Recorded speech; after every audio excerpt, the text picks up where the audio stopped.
evening. I'm so glad you're here. Welcome to Paranormal Experience with Kat Hobson. That's me. And I am so excited about tonight's show. I I have him often, but that's because we have so much to say. Because he is one of the coolest people. He is he is brilliant. He is the founder of the Hollywood Ghost Hunters. He is an actor and stuntman. And I am really, really honored to call him one of my very best friends. So that would be Rick McCallum. Hey. I love my intro. Well, I could have gone into all the movies and all the stuff and all the things, we would have been here all day. Somebody asked me the other day, what are some of the movies you've been in? And I blanked. I was like, Lone Wolf. No, not Lone Wolf. Lone Wolf McQuade was my first one. There you go. And I got beat up by Chuck Norris. I should have taken a hint. This was not going to be easy. Well, nothing worth having is really all that easy. That's true. Although maybe with this, you could go there because residuals. Hey, Melinda. So, and Lori. I have to tell you, after I did Lone Wolf McQuade, I went back to Chicago. It was right around Christmas, and I was dead broke. And I got a envelope in the mail from SAG, and I opened it up, and it was a check for $600. Cool. Now, $600 way back then was a good chunk, but I'm the most honest person in the world, with the exception of maybe you two people. And I called up SAG. I said, "Hey, you made a mistake. They sent me money for a movie I did a year and a half ago." And they all started laughing. And the lady goes, "Hold on, say that again." So I did, and they're all laughing. They go, "That's a residual." And I went, "What's a residual?" And she says, "That's a check when they start selling it off to other formats and stuff." Right. I said, "I get to keep this?" She goes, "Yes." I said, "Oh, I love this business." See? Yeah, got to buy some Christmas presents. Well, your mom needed a Christmas present. So, you're probably one of the best sons in history. No kidding. Well, I mean, you were very good. And I was so impressed when I first met you and we started talking about family things. And I'm still just as impressed as I was then. And that's been years ago. So you're doing great. She was pretty good to me too, though, so fair's fair. Yes, but I mean, you're still very close with your stepmother, who, is really one of the nicest people also. She's an evil beast. Let's be honest about it. Whatever. Sell that somewhere else, dude. But I have broken bread with her, so I know. And I know that she would do anything for you. So there. Yeah, she really would. She's actually a real sweetheart. She is a real sweetheart. It's one of those things that she dealt with situations that weren't always fantastic too. And yet she's always positive and seems real. I mean, unless her camera's not working, and then she's pretty ill. But, but she was still great. So it's one of those things that you just I think that with family, you're very fortunate. Oh, I got some pretty good family. There's no doubt about that. They're not. I never see them, but my brother came down the other day though. Yeah. Oh. By the way, can you tell why they let me into the hospital so fast? Look how white I am. Yes, you are, but you're very, very hard-headed because you're still sitting in that chair. But we won't go there right now. What's wrong with my chair? That's not where you should be. I cleaned up you know what I did? I actually took a dust mop and dust mopped all the ceilings, did all the stuff in here. So it's all fixed up in here. Well, we appreciate that because I've still got this guy hanging out behind me, so he just won't go. Looks like my brother. Very strong resemblance there. Oh, I've seen your brother. Um, I'm not going there. But Yeah. one of the things, and one of my favorite things is that you are, until you can't be, a very kind person. Sometimes. Sometimes, but I'm sitting here and I have our friend Lori's calendar up on my wall, and this month is Inverness, and I'm just sitting there going, "Oh, I love that bridge. I love those steeples. I love that river." And it's really very interesting that we went everywhere in Scotland. It felt like we didn't go south, and that's where, I want to go south at some point down to the borders. But it's so cool that we've been blessed to go there twice. The first time was not quite as much of a blessing, but I think it was because it brought the Bloom Keys into such a close circle. Yeah, And, that's true. we were already close, but the Bloom Keys were really very special people. They still are. But it was, and Melinda, when y'all were telling me, how fierce everybody was, I was so touched. And did I get that right? I don't know. You were talking to Melinda, so I don't know. Okay. Well, but I'm just making sure that, because I'm so terrible, I get things mixed up sometimes. But I do know that I didn't have enough nights. So that was one fantastic woman. Yeah, we just had a really good time. I remember the first time we went, and I told everybody, I said, "Right, I have to warn you something about Scotland. If you go to Scotland, you're going to go back." Do that. And we did. And we did. Rick's Traveling Circus of Ghost Hunters. Well, we're very good at it. Yeah, that's We true. hunt with the big dogs on that trip. There were nights or mornings, really, mornings I didn't know where I was. And that's why when you were talking about all the things that we were booking and stuff, and you're like, we're going to be, da, da, da, and I was like, no, you're traveling with women. We have to be someplace at least once for 3 or 4 nights because we're going to have to catch up on things, and you thought I was crazy. And then you booked St. Andrews. Well, that's a whole other story. But and then you booked us into the dorms at St. Andrews for 4 nights, and that was the coolest thing ever. Yeah, that is really something. And I was so hoping that one of you would have heard the scream. No, I would have liked to, maybe. Oh, it was horrifying. Yeah, I don't know that I would have really wanted to hear that. I But wanted somebody else to hear it just so they could say, "You're right. It is there." well, but I think that your reaction was so visceral that nobody doubts that happened. Yeah, especially when I went running out in my underwear down the hallway, trying to see who was attacking this poor woman. Looking for battle. Yeah. Yeah. Well, I think we can all be thankful that the dorms were closed at that point. So, well, that would have scared anybody away. probably the ghosts even. No, There's a large funky thing in underwear running at me. Help! Well, I just think that when we first met, we did that ghost hunt at that brewery, not a brewery, distillery. Mm-hmm. And I thought that was fun. That was when, in fact, y'all announced that I was the host of Fate magazine, because when I told Kane we hadn't really announced that yet, he said, we just did.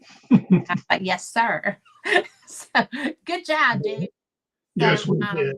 I don't argue with Kane, but it's so funny because um,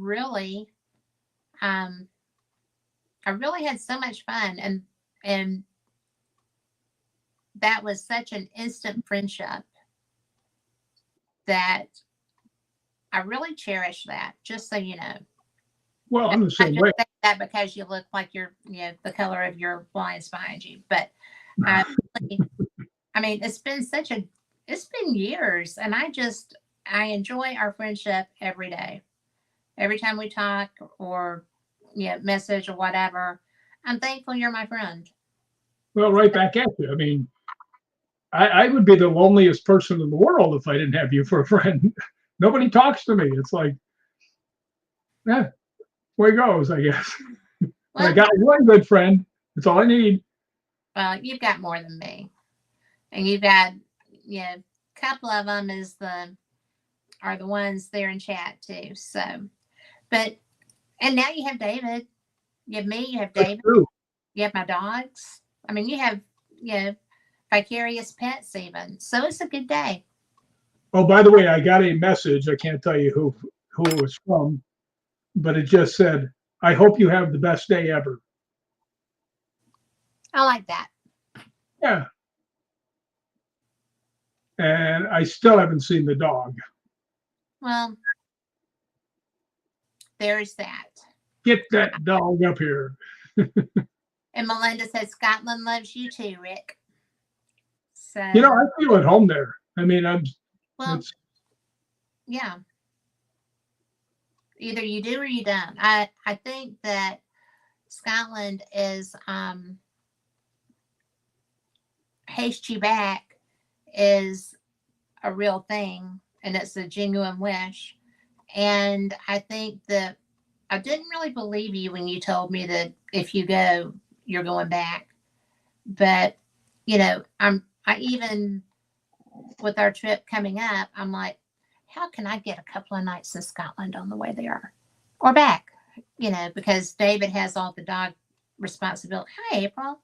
David has all the dog responsibilities, and that's so hard on him with running a business and stuff that, you know, I can't go for 3 weeks again, but, you well, know, the simple thing is, say, I've already gotten that far away. I won't have to pay for airfare or anything else, just a hotel for a couple of days. yeah. Or, And he'll go, and yeah, you know how David is. He go, of course, do that. he would. He would. But, it's so funny because there's, we have investigated together several times, and we've investigated the same location even if I couldn't be there. When you went to one of my favorite places to be the talent for an event, and I think that is something that is really cool.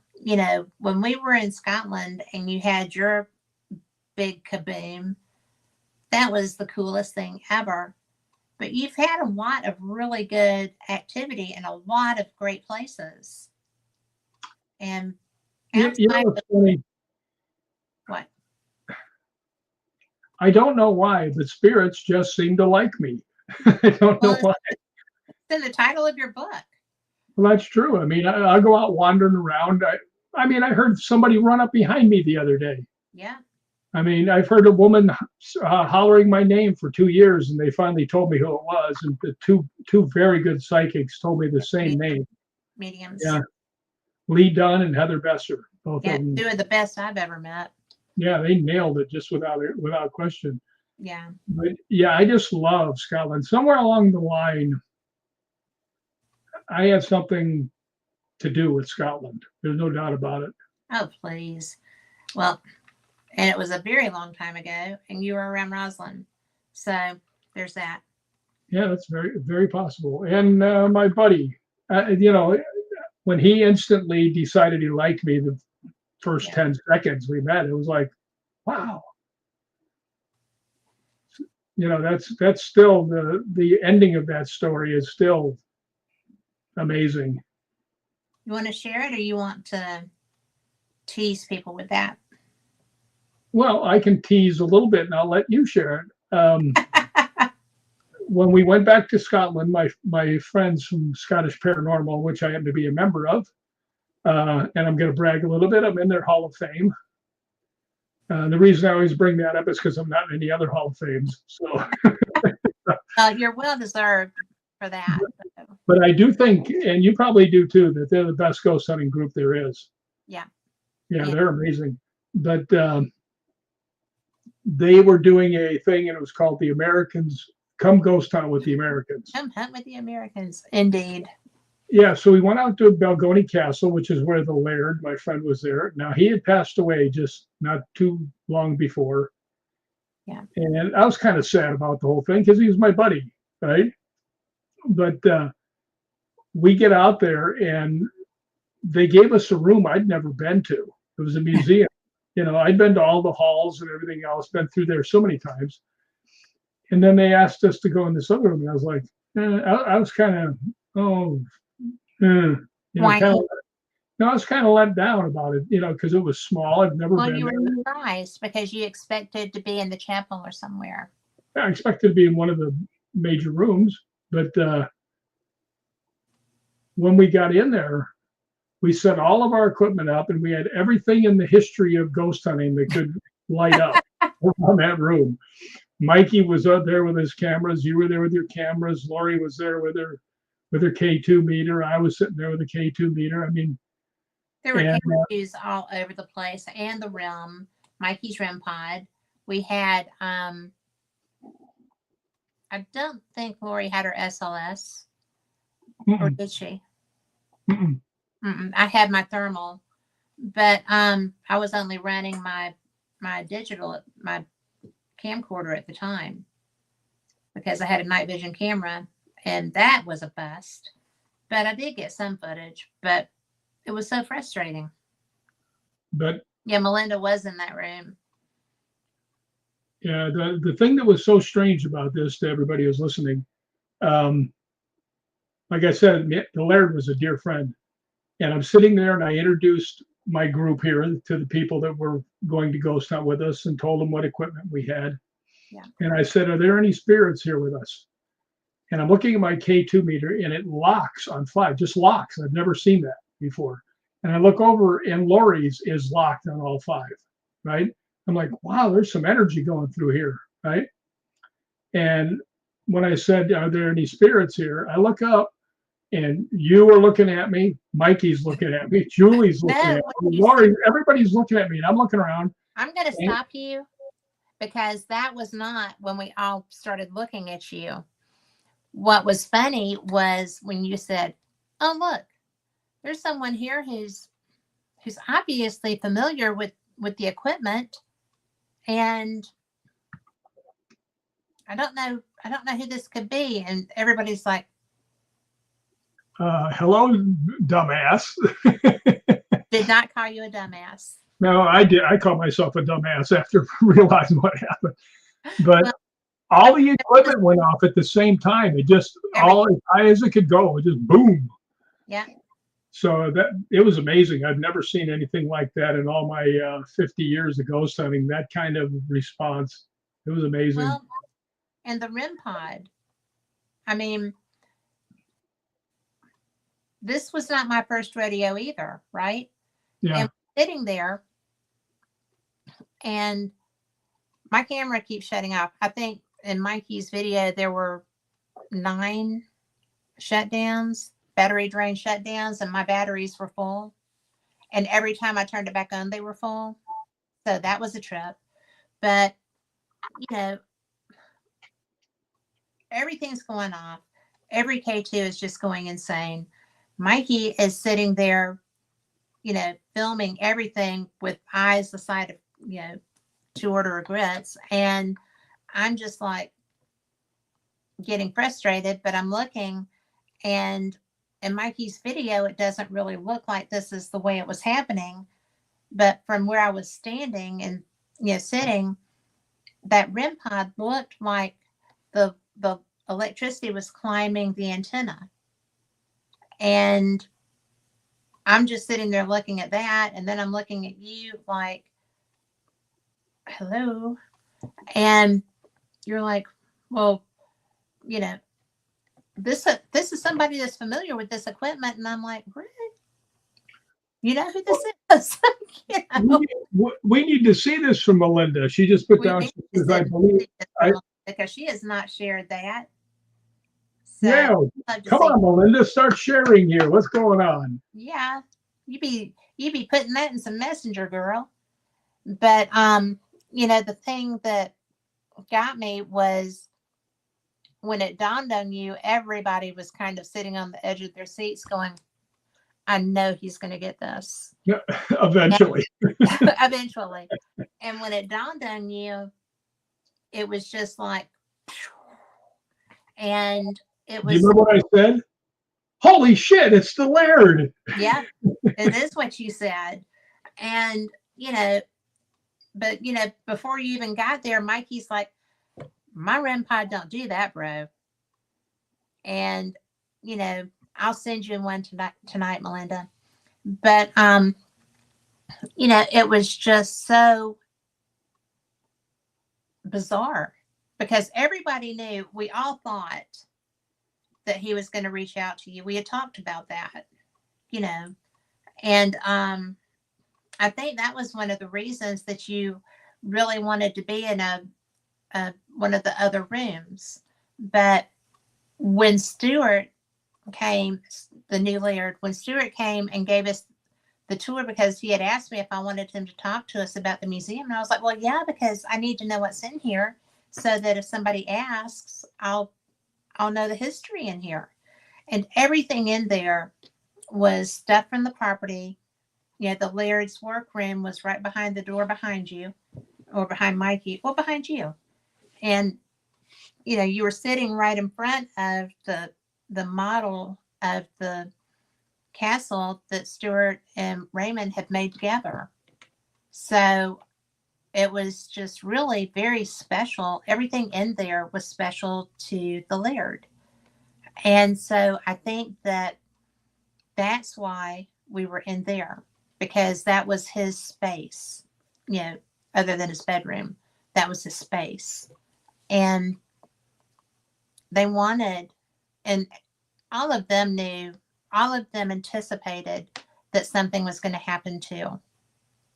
And And boy, jeez. ever. I've never seen activity like that. And I have done this for years and years. It was somebody who was excited to see you and was trying to make sure that you knew that they were there. And that was so special. I had a slow start. Uh, I had a slow start. I'm like, what you is did going have a little on? bit of a slow start.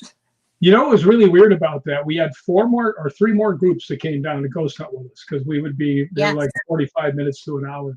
Yes. Nothing happened in the other ones when they came down after the first one. Nope. And something, and Melinda, I would like to know if you got something, because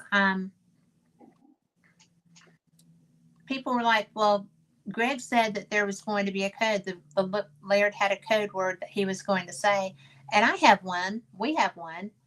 And, I don't know. I haven't listened to my voice recorder. I watched my video. But I wonder if anyone got that.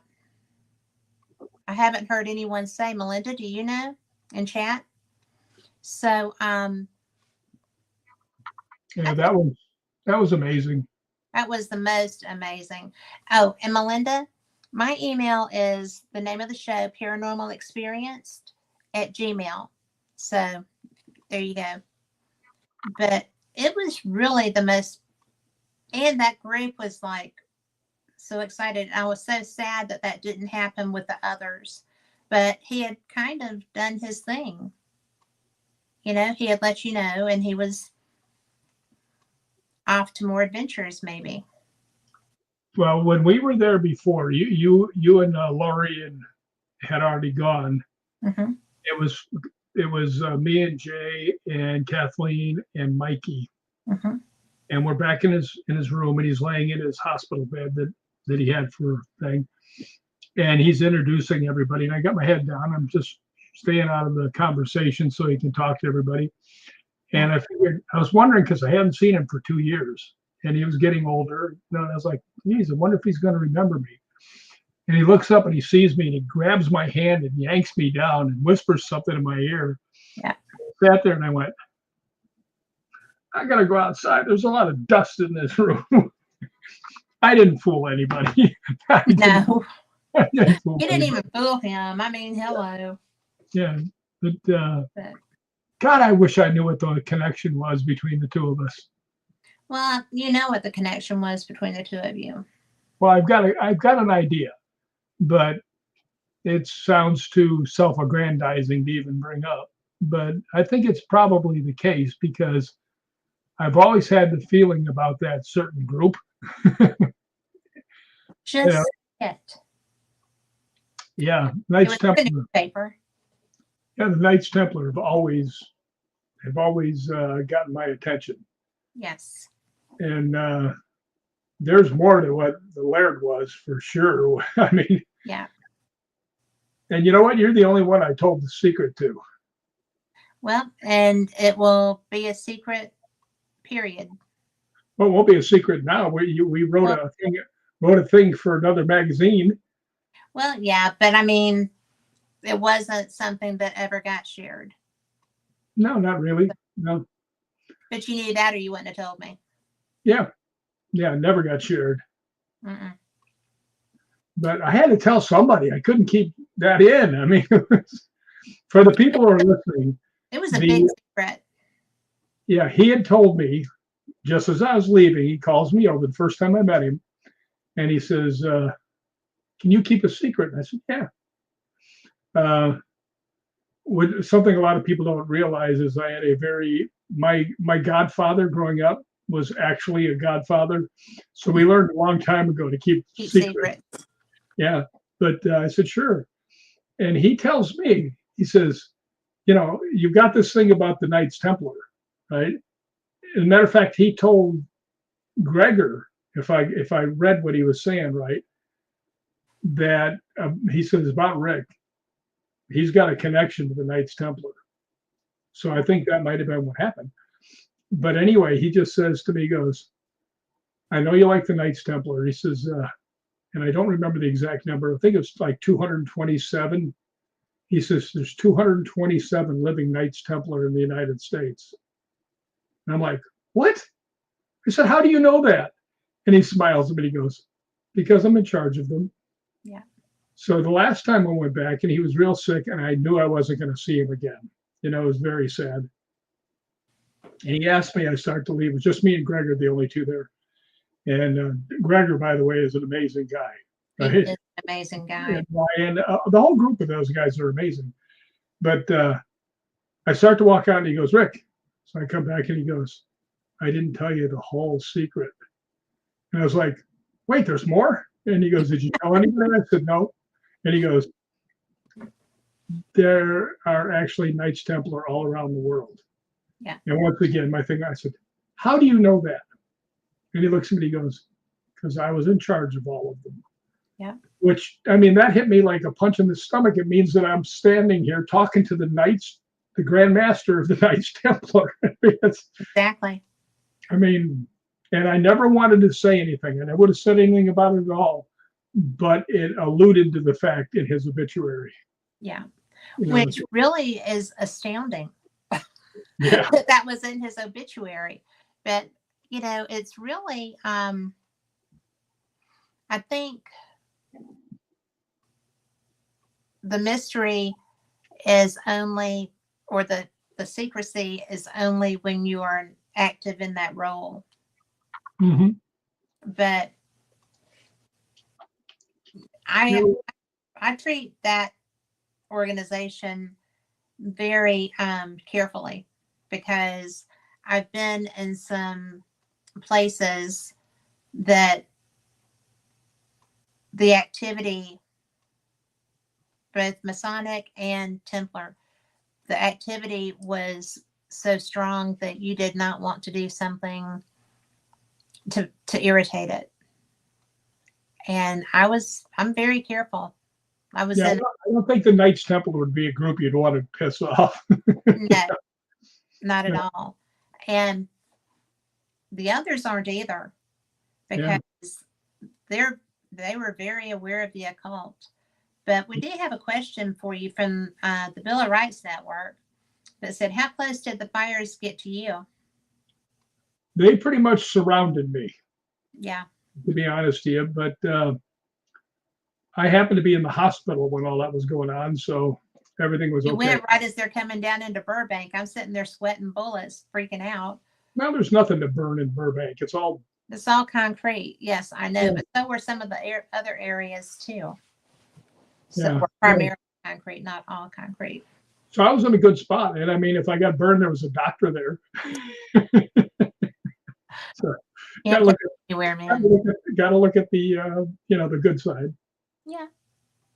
But as amazing as that was, and it's the most amazing thing that's ever happened to me on a ghost hunt. The next night was almost as good. Do you remember what happened? Yeah. When we went to Inverness Yeah. and the That was people, the freakiest thing because I'm sorry. You were being so polite. I know, I got bitch slapped too. He did. He got ghost slapped. um, my knees are really bad. And we had walked, according to Lori's mileage thing, 9 miles that day. Yeah. And I need 2 knee replacements. So it's not like it was real easy to walk that far. But I mean, I made it. Wasn't too bad. But I was late at night and we went into this graveyard, which Liam, who is the head of Highland Paranormal, which is a Yeah. tap group. Yeah. Yeah. He told me later on, he says, nobody's ever ghost hunted that place. I mean, it was an amazing place. It was an amazing place. That's actually the only place that I found my grandmother's maiden name. And it was on a really nice monument. Lori's family was on one of those same They were ones. on everywhere. Yeah. And I got to tell you, the McCallums were everywhere you went. I mean, but what was so strange about this, I was walking along, one of the cutest things in the whole world, Julie, who was an absolute beginner, right? And I'm walking along and I see her with her back to me. And I look over there and she's got a little K2 meter and she's going to town. I was like, oh, she's hooked. Right. I But have a picture of her doing that both at temple and at the cemetery. yeah. So Well, she was, the weird part about what happened next is there was a girl there who was a guest of Highland Paranormal who was walking with me. Mhm. And I just told her, I said, I got to find a chair or a bench somewhere. My legs are starting to wobble, right? Yeah. And I happened to look around. There's no chairs. There's no place to sit. And I looked down and there's a tombstone right next to me. It was like a bench. yeah. It was the same thing as a bench. Yeah. And I just leaned down. I put my hand down there and I said, look, I mean, no disrespect whatsoever. I said, but my knees are going to give out. I said, I need a place to sit. I said, I hope you'll be okay with that. And I sat down and I had my K2 meter, which had not gone off the entire night at all, 0, which is unusual for me because I usually get a lot of K2 stuff.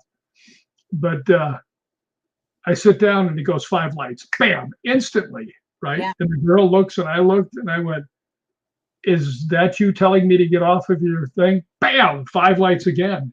Yeah. And I just said, is it okay if I just sit here for like 30 seconds? I said, my knees are so bad, I'll fall flat on my face. And it just kind of twinkled between 2 and 3. Yeah. So I just sat there and the girl's looking at me and she's kind of like, what is going on?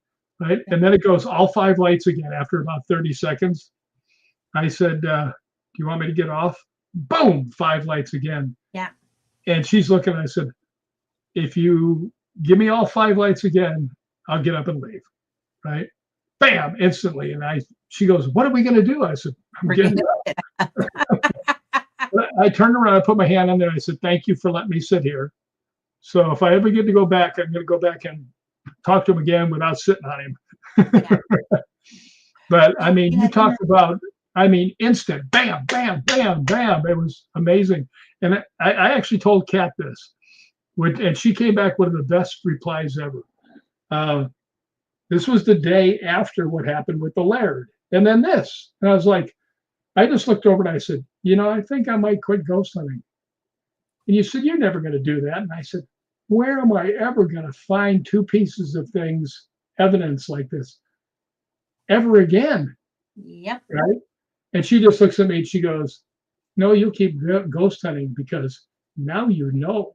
Yep. Now we know. Now we know what they can do. Now we know what they will do. How can we stop? Yeah, I mean, the power that came from both of those entities. Yeah. Mind-boggling. Both of those men. I don't know if it was a man or not. The guy or girl that I sat on. No, you were pretty sure that was a man. Sure felt like it. His energy felt like a man, for sure. Yeah. But I've run across a couple of women that could give you a beat down. I don't know who you could be talking about. Oh, well, I'm not going to say anything, but they all have red hair. Blonde. They have red hair underneath. Gray. Yeah, look at mine. Look how short I got mine cut. You did. It looks really good. I like it. I mean, it was down to here. Yes, it was. I was like, I cannot put up with this. And, I am. Hi, Tracy. So we have Tracy in chat now, too. So, hi, Tracy. I think that, I really think that was the lesson that I took from your experience with the Laird, because you were so overcome with everything that we had happen. We had a great trip of investigations, and it was really, to me, it was overwhelming. It was surprising. It was so active. I had stuff happen that was not in my wheelhouse. And, all of us were having stuff. When we were at Temple, Julie was really getting great interaction. And she came, I went and got her because of what was happening with me down by the stream. And Lee Dunn had come over there with me too. And then I got Julie, and because I felt like whatever was there was going to interact with that K2. And she was just swinging with that. She was wide open. She was getting stuff at the top of the hill, at the bottom of the hill, down by the creek. And Temple was, to me, one of my favorite places we went. And it was so old. How old is that? Really old. I was going to say the 1400s, maybe 15. I think the 1400s. Right around there, because you've got other stuff that happened around there, like 1303, the Battle of Roslyn. Yeah. And then when they built Roslyn Chapel. Yeah. Which was 1446. My memory, I remembered something. Holy cow. I am sitting here just going, wow, look at him popping that out. Look at me go. Yeah, 14. Yep. Well, that's because my hat says 1446 on the front. That's cheating. And Mikey got one too. So now I remember looking at him, and he had 1446. Well, I've got my St. Andrew's bookstore bag, and it has that on it. Yeah. So that was pretty interesting. But I got to tell you, like I said, once you go there, you want to go back. And there's places that Lori and I have already decided that if we get there, we are going to Croy, and so are you. So there's that. I guess I have no part in this discussion. Well, if we're going to get off the train, you might as well get off too. Well, if I let you guys go somewhere without me watching over you, David would shoot me. Well, he would certainly have harsh words. I'm going to tell David if you don't go with me to Croy. How's that? Yeah, that's all right. I'm going. Okay. But yeah, it's an amazing place. It really is. And I have such a feeling for it. just because I know this is strange, is that I want when I actually pass away to be have my ashes spread in Scotland. Yeah. So that should be fun. Well, Not for me because I'll be dead, but well, uh, have fun watching us. But you'll be going, oh, that is not how I wanted you to do that. What are you doing? I didn't mean you didn't want you to throw it out of the airplane. Jeez. We'll put a parachute on it. But you know, I mean, because I know where to go. Yeah, So it's it's it's an amazing place. You know how many times I've been there? how many? 13. Really? Mm-hmm. I didn't realize it was that many. Yeah. Well, that one year I got two in this. Well, twice I think I got twice in the same year. Yeah. Well, we have a question from April. Yeah, I see that, and yes, we do have a But secret. we have to read it for people that aren't in chat. Oh, okay. But she says, so knowing what all you know, are you fearful of death? And do you have a secret code you are leaving to? He does have a secret code. Well, yes, it's with Kat because Yeah. I figure she Well, would. and all the world knows it because he says it all the time. But it is. Yeah. And Actually, the whole story of my secret thing is I would be talking to Kat and I had a water pitcher and she had told me about a story. I think it was where one of the guests got up during the break and went and peed yes. in the other room and they could hear it. So every time I was pouring We water, were on the air. We were at break and my producer, I didn't hear it. Well, some, but my producer was like, so. but yeah, that was funny though. But so anytime I would be making a pitcher of Crystal Light and I'd be Yeah. pouring the water in, I'd be going water pitcher, water pitcher. And he still does it even though he doesn't drink Crystal Light much anymore. So yeah, I stopped that 6 months ago. Yes. So Lori, I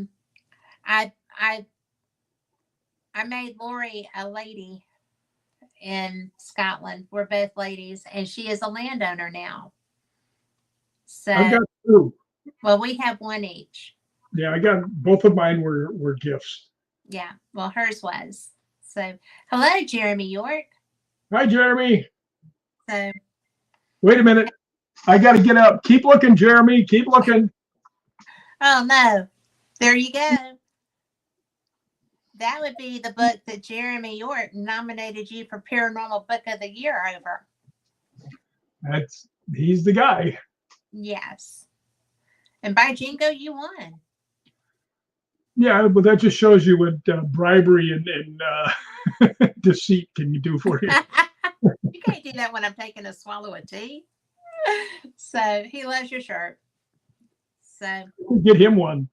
And I'm with him Friday night on the 13th Dimension. We're going to be doing a UFO show. And you'll like it. They get pretty deep into a lot of stuff. So it's a pretty cool show. I think it will be fun. I like that show too. And I actually have my 13th Dimension stainless steel water bottle. Show cool beans. Jeremy, I did not know you had merged. I'm going to have to find him at an event now. Oh, I ratted him out. Now he'll never talk to me. Oh, yes, he will. He likes you, okay? So, when you've been to Scotland 17 times. 13. What'd I say? 17. Oh, sorry, 13. I'll get there to the 17th. You're working on it. Yeah. But where is it? Because I know that you kind of get stuck on your beaten path. Where would you like to go that you haven't been yet? I don't know. I don't really know where I'd want to go. I love the places that I do go. I know. And the fact is I don't have a lot of time when I go there. So, but yeah, I do need to start branching out and going to a couple other places. So we'll see. I mean, and a lot of the stuff I asked the Scottish paranormal guys, where should I go? Hmm. So I got another book I'm writing, so I got to Yeah. have more stuff. Well, you've got several books you're writing. That's true. I've got 2 other books, So, and the one about the women really, I think, is going to turn out okay. Whether anybody reads it or not, I don't know, but they should. well, I think that's going to be a really, really great book because you have been working on it, the research that you're doing into it, the history of the women's roles in history are fantastic. And I know that I keep like sending you stuff in Instagram and other places, but I'll have to gather all of those up and make sure that you've got all of them because I think that what you're doing is such a great idea and it's so underreported. Yeah, without a doubt, it's underreported. By the way, Melinda, yes, I have been to Dunatar Castle. I was there with Kyle Stewart and some of the other guys from Scottish Paranormal. So that is amazing. I didn't go in, but I was actually, if you've been there, you know what I'm talking about. I was standing kind of on the cliff across from the bridge, where you could see the whole castle and everything else, and you could look down into the valleys and stuff. It was really something. I just saw that castle today, as a matter of fact, and it was it's pretty amazing. Yeah, it was actually very amazing because it's one of the bigger ones. It's right out, just like all the other castles. It's right on the edge of the water, and yeah. That's something that I didn't realize when when we were traipsing all over the country. Is the first time for sure because we never got to see anything, but the second time, I was so surprised by how close we were to the sea almost all the time. When you're at Balgony, you're close to the water. When you're you know, in obviously in Inverness, you're right on the water. But it was such a surprise to me when we were in these little places and everything has water around it. Well, St. Andrews, we are surrounded by water. I know, I love that. I went and got in that.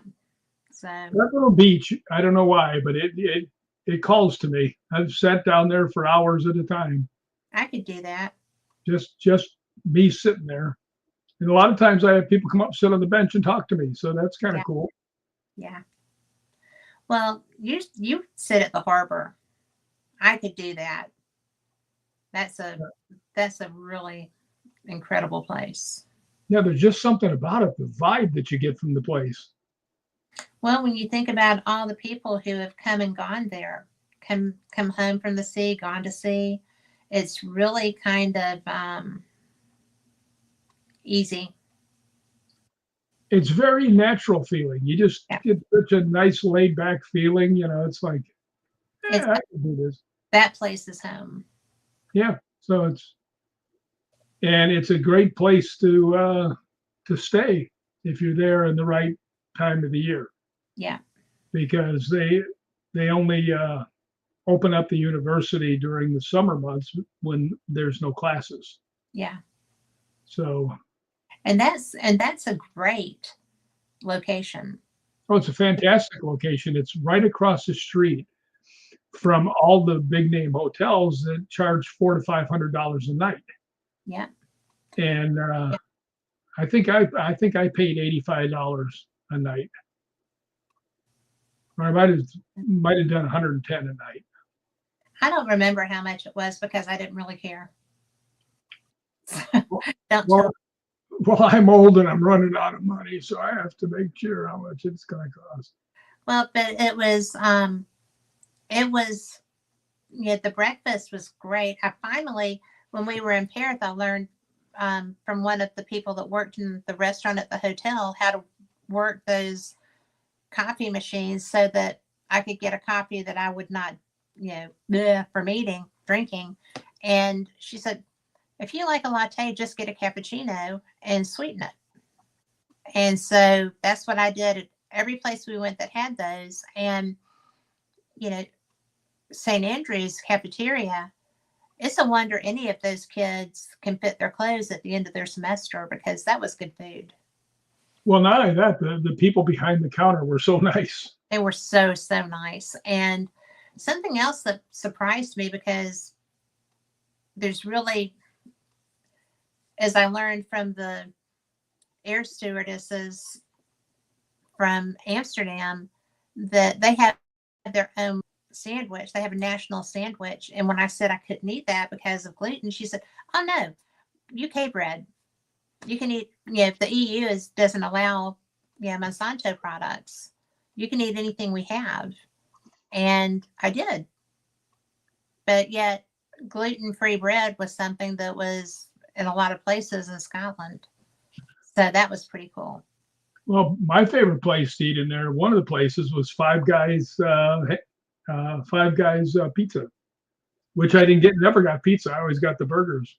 Well, it's hard not to get the burgers. Those were good.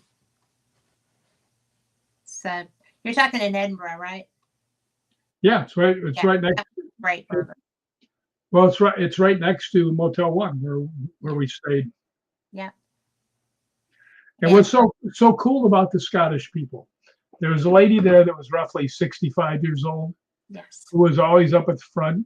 And it's a very hectic place. And she would always wait on me because I'd go in there like a couple times, a week just to get. They're really good burgers. But I would always go in there. I'd get a chocolate shake, a large fry, and a bacon cheeseburger. And I remember like one of my last days there, I went down there at night to get something to eat. She wasn't there.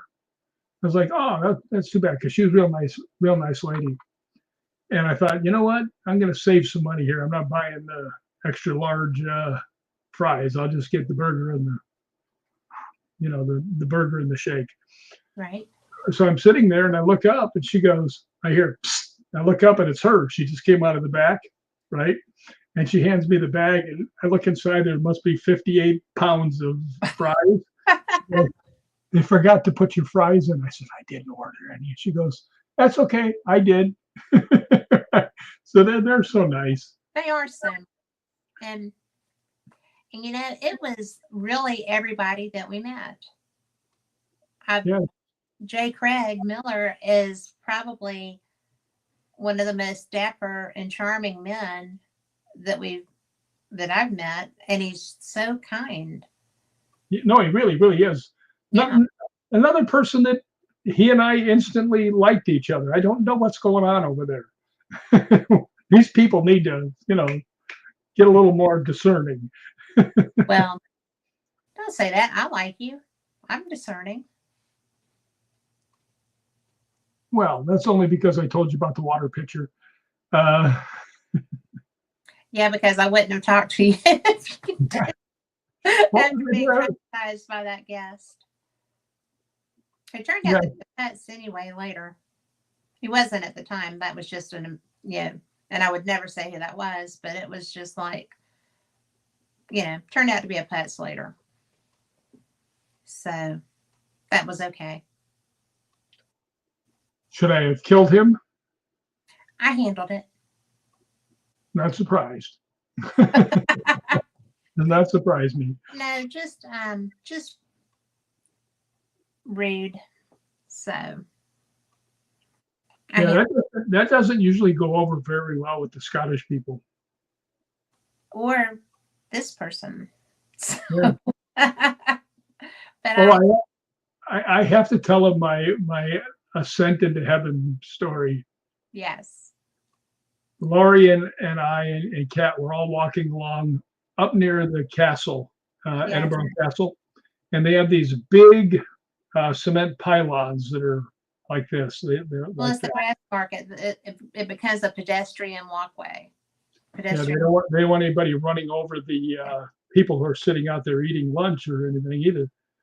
And I'm walking along and I'm looking up at the thing, and I walked with both shins right into this damn thing and went face first over the top of the thing. He saved it though. Yeah, boom, little almost face plant. I was able to save myself at the last minute. But what was so funny, I hit the ground, boom, and I started levitating, and I'm like, well, at least I'm going up. There, And what it was all the people that were there at the lunch, and they saw me fall, and they just went. It was like NASCAR. I pulled in and, for a thing. and they were fast too, because Yeah, I'm still trying to get around the pylons, and they're already getting you up, and they were so they were, oh sir, oh sir, are you okay? And they were so concerned and so nice, and I'm like, he's all right, he's got that. well, I was trying to think one day how many times I've actually fallen down in my life, including the stunts.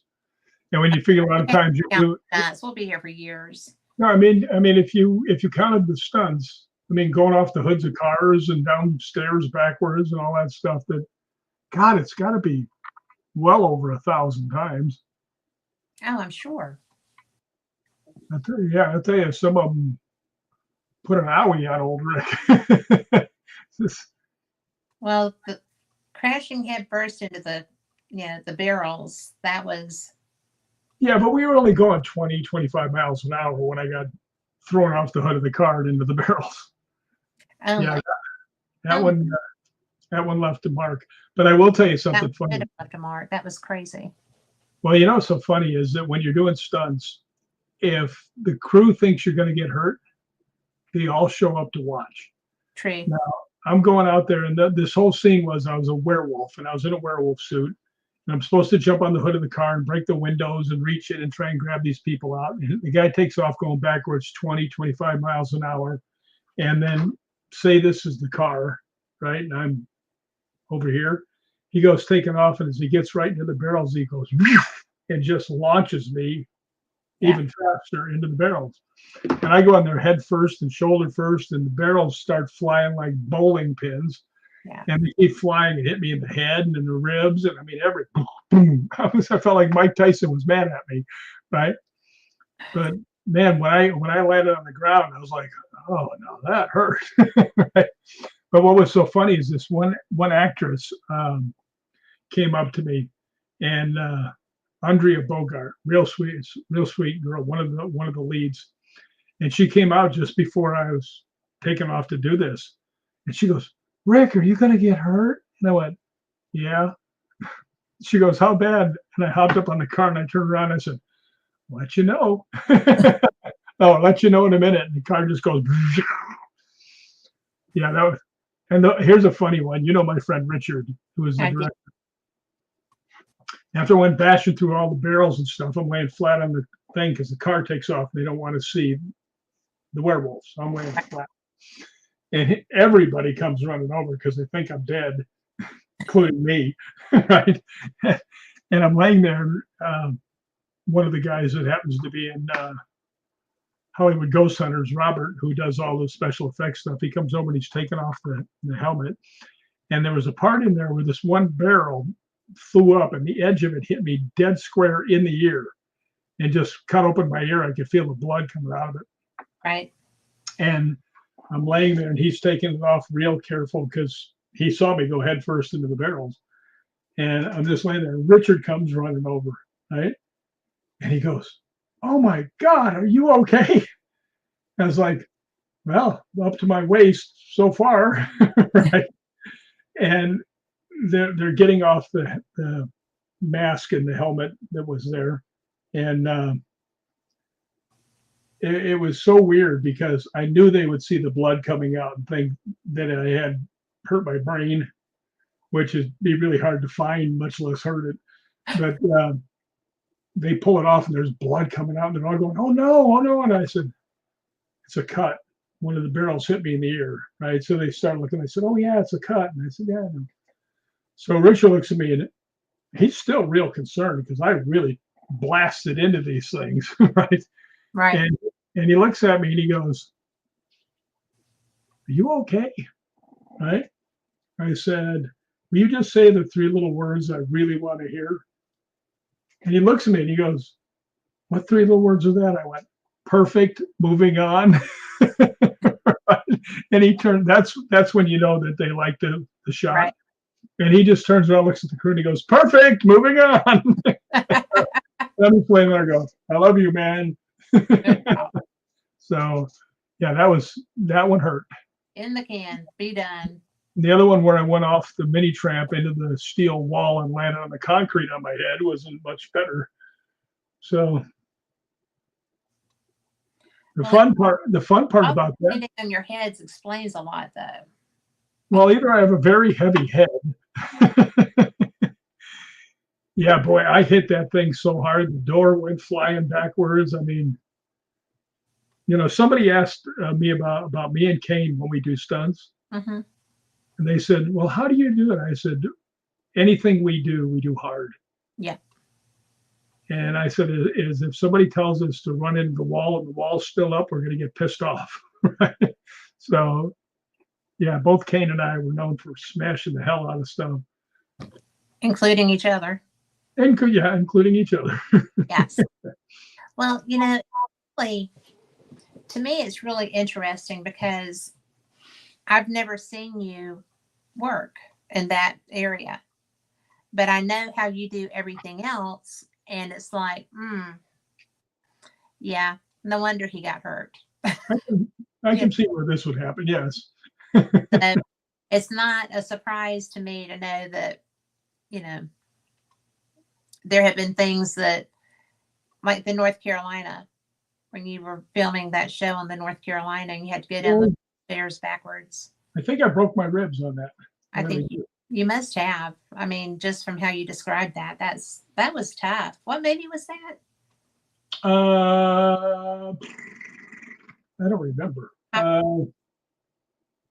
Well, I have to tell you that it's my favorite thing that you say, which is, "You're such a terrible dancer. You did it once in a movie and you got killed." Yeah, I also sang once in a movie and I got killed. Yeah. So I think that's a funny thing. If you're going to get killed for something, it might as well be dancing badly. I got killed in almost every single movie I was in. I mean, can we talk about taking a chainsaw to the crotch? I mean, oh my God. Come on now. Victor Crowley, right? Yep. Yeah. I told the guy. I don't watch those. That was I get points for that. That's true. Scars mean you've lived. But yeah, that's true. In Victor Crowley, I was one of the bad guys trying to hunt down this guy that's very much like Victor Crowley, like Jason Voorhees, and he's just murdering everybody. And there's only two guys that were real hunters, me and RA. Everybody else was trying to get the bounty that the guy put up, that Tony Todd put up, who, by the way, just passed away. And super nice guy. But yeah, that whole thing was there. I'm out there, and me and Colton, who is the comic element, we're out in the swamp. We're sitting in here, and he looks over and he goes, "What the hell is that?" And I'm looking down the way, and I went, "Oh boy!" Right? And you know what? I never said a word in the movie, ever. Really? That was my shtick. I never said a word. And all of a sudden, here comes Kane walking out of the weeds with an 8-foot long chainsaw, and I'm shooting him with my shotgun. And Colton is shooting everything, but he's screaming, he's shooting everything. Well, my gun jams just as Kane's coming up on me, and I look up on him, and he takes Colton by now is hiding behind me, right? Right. Kane takes a saw blade, sticks it between our legs, lifts us up off the ground, and chainsaws us in half. Well, while I'm being chainsawed in half, a couple parts of my male anatomy start dropping, right? Now, I didn't know they were going to do that in post-production. Right. When I went down to the Egyptian Theater for the big premiere, yes. I'm sitting upstairs, and people are looking over me and say, "Hey, that's the guy that's in the movie. And it's one of the hunters." And then when it comes out, and they go, and these two round objects would look like they were on strings start dropping. everybody in this whole place just goes crazy, right? And it goes farther down, drops, and they're screaming louder, and then they fall on the ground, and the place goes just freaking ballistic. And I'm just sitting there going, well, I guess I know what I'm going to be known for. Now you're famous. My testicles are, because they actually use them in the next movie. Really? They were hanging up in a tree, and this guy comes in and goes, "What are these?" And Derek Mears goes, "That's some guy's balls. Leave them alone." Oh, well, that would be the final insult, wouldn't it? To, have them become like, little clackers or something. Yeah, Kane always put me in these positions to really get destroyed. Whatever I was doing, I was going to get plastered for sure. Yeah, he just liked having you along. I think he just wanted to see if he could kill me. How many times? Yeah. Yeah. Several times, yeah. I mean, How many times has he killed you so far? all of them. Every movie I did with him, he killed me. I don't know. It's a lot. It would be. I've done 30 movies with him. Wow. I didn't know we'd done that many together. Yeah. And first one I ever did, Lone Wolf McQuade. That's where I met him. And then there was all these other movies. Hold on. Don't go anywhere. 1 second. Oh, ow. You should shut off your mic just in case. I'm not going to kid you. That was so funny when my producer at the time said, I'm here. Make sure you mute your mic when you walk away. Oh, I wasn't going there. I actually went in the other room to see what the name of the movie was where I got busted up my ribs. It's called Checkpoint. Oh, okay. And that was Bill Goldberg was one of the stars. Kane was in it. And yeah, I was famous there for grabbing one guy and taking him out in the middle of the field and telling him, "You ever talk about me or Kane like that again, I'll beat your ass in front of the whole crew." He's bigger than me, right? What'd he say? Yeah, he kind of knew that he'd overstepped the line, and he knew that I could beat his ass. So I was more than willing to do it. I don't like people picking on me, and I don't like a guy that says he's a guy's real friend back talking him. I just, stabbing him in the back. Don't like that. Well, you and I both have that weird sense of honor. Yeah, just and I will take a person down. Well, there was a time when we almost both did it at the same time. We did. Sterling Castle almost had more stories to tell. Yeah, I still like your line. It's not my problem. Well, it wasn't. Yeah. My problem was her. Yeah.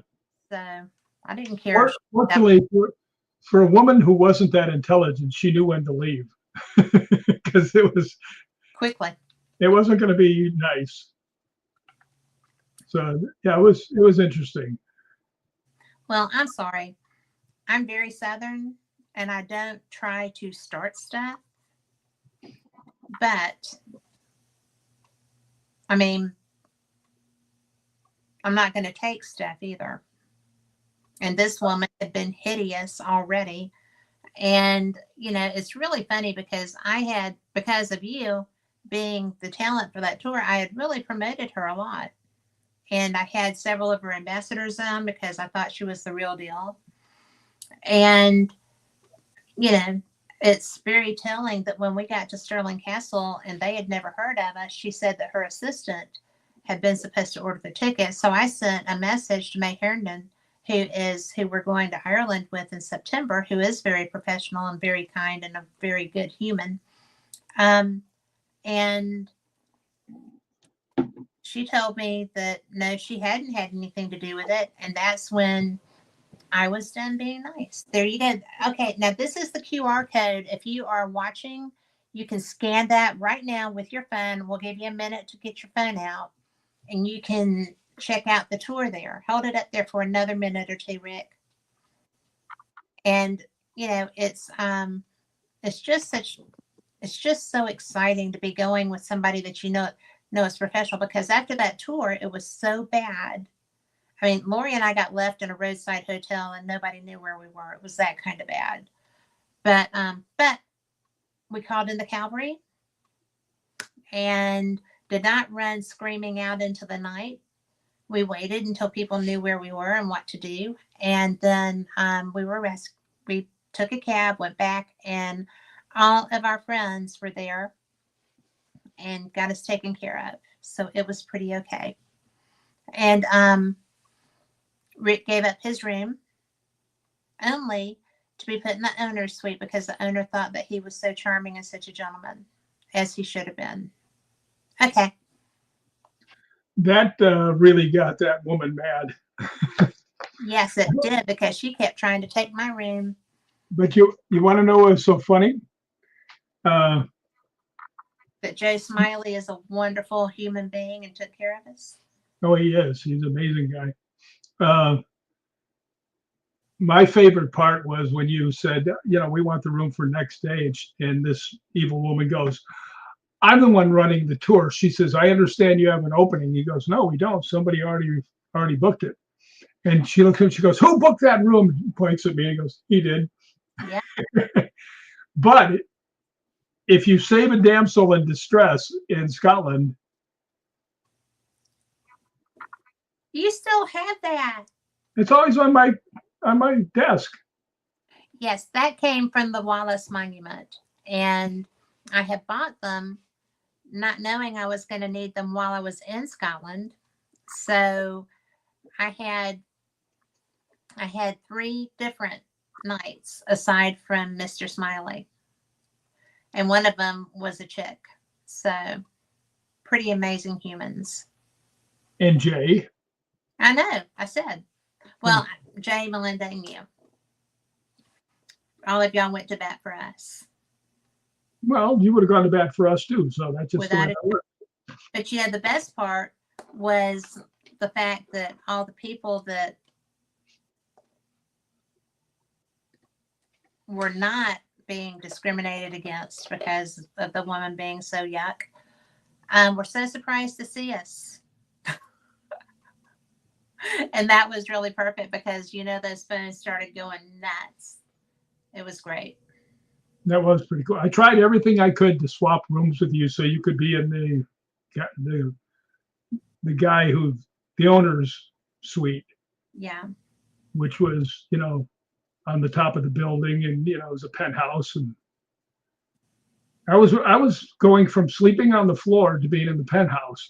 It was like, But he was in the penthouse because he offered to sleep on the floor if they would let us have his room. So they took care of him, as they should.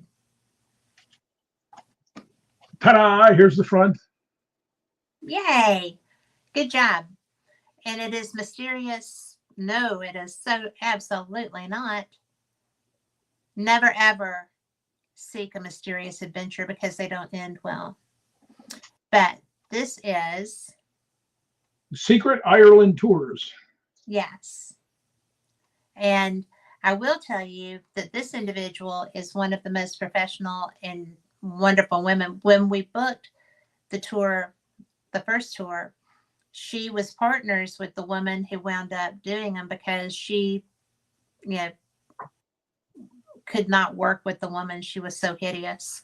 So everything was already set. She thought that everything would be good, and turned out that the ineptitude of the other woman overcame all the planning. So there's that. But such is life. And we had such a great tour this last time. We started in Edinburgh, took the train up to, where did we take the train to? Perth? I think we went to St. Andrews first. But I don't know. No, St. Andrews is not trainable. We had to take a car station. We rented cars and stuff for a lot of that stuff. Well, we hired drivers. We weren't driving. And I think that probably the Kingdom of Fife is my favorite. I love everything there. Did you know their king, Barney? Mm-mm. Yeah, Barney Fife. Oh, shut up. I can't take you anywhere, but Nor would you want to. no. Well, I don't know. You got I'm your never on the top of the list when we get to go play. But yeah, that's Natalie. Thank you. pretty interesting stuff. Well, it is pretty interesting stuff. You know, when I'm going to put this out there because you were with me, but when we were in Culloden, I mean, you were there both times that this happened. I'm not a physical medium. I'm not. And I had two different instances that were so. You think that? Well, I didn't know that that was a thing for me, but apparently maybe it is. But it was so weird because we were in this beautiful house at the Writers Museum, and we were so excited because we were the first people like us to be able to go in there, and I got whacked in the back of the head. So there's that. And then on Culloden, I got shot. I was glad you were walking with me because that really hurt. So we left. I was thinking about running away, but then I figured I better hang in there or Dave would get mad. You weren't going to run away. You wouldn't leave me. No, I wouldn't. But it was weird. I mean, that's why I said you might want to rethink this whole physical mediumship. I didn't choose it. Well, I mean, you. I mean, I didn't do anything to create the environment. It just happened. So now, do you want to hear some of the places we're going to go to in Ireland? Please, yes. We are going to go to Leap Castle, which a lot of people think is the most haunted place in the world. You know better. I actually think that, what is the name of it? I'll get to it here in a second. The Hellfire Club. Excuse me. Yeah, I think the Hellfire Club is more haunted. Because we had a lot of stuff happen at the Hellfire Club when I was there. But I mean, was it more like more individually active, or was it more? No, it was more individually active. Kyle Stewart was in the back room and was having a lot of verbal communication. Cool. And that is where I had talked to my relative who was responding to everything on the Frank's box. And I look over at the people that had the Frank's box. I said, this is going to be the best audio ever. And they went, oh, well, we're not recording. And I'm like, no way. I'm going to kill you. Yeah. But that was interesting. So, what was the favorite part? Them talking to my relative talking to me over the Frank's box. Yeah. Because when we got there, he was a member of the Hellfire Club.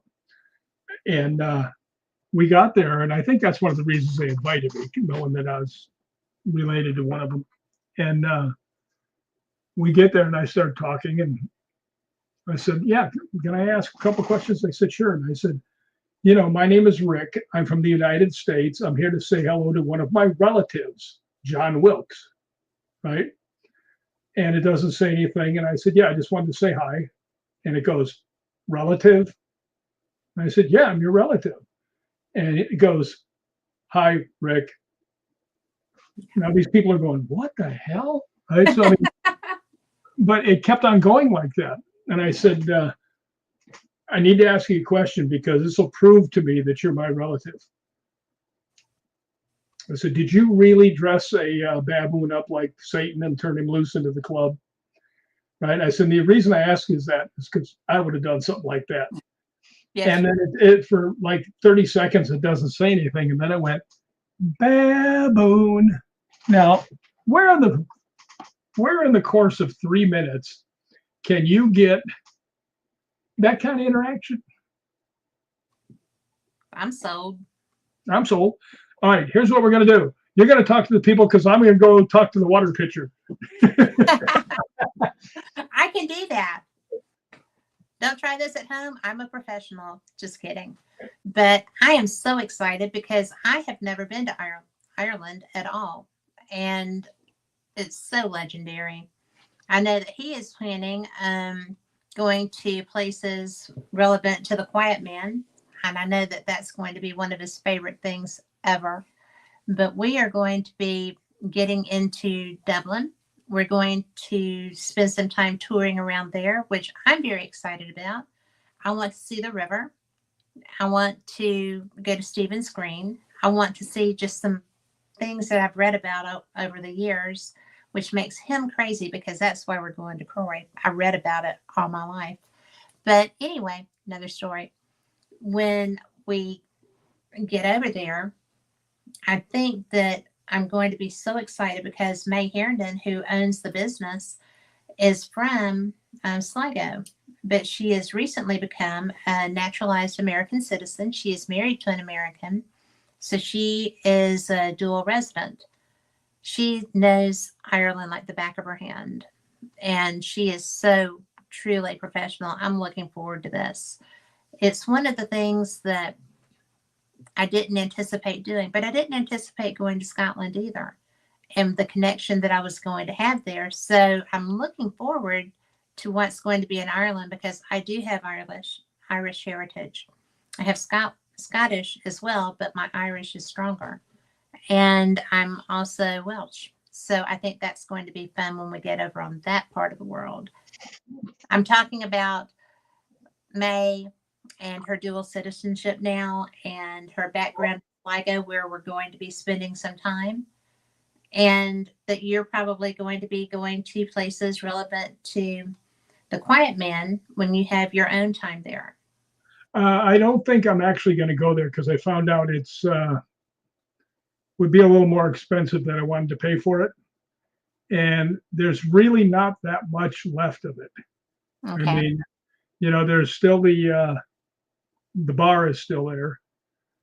They took the building that was his house and they put it into a museum, which to me Oh, kind of takes some of the effect away. yeah. But yeah, it's would cost a fair amount of money and probably take a half an hour to see the whole thing. So I just kind of blew that off. One of these days I'll be up in that neighborhood for something and I'll look then. Might as well. Yeah.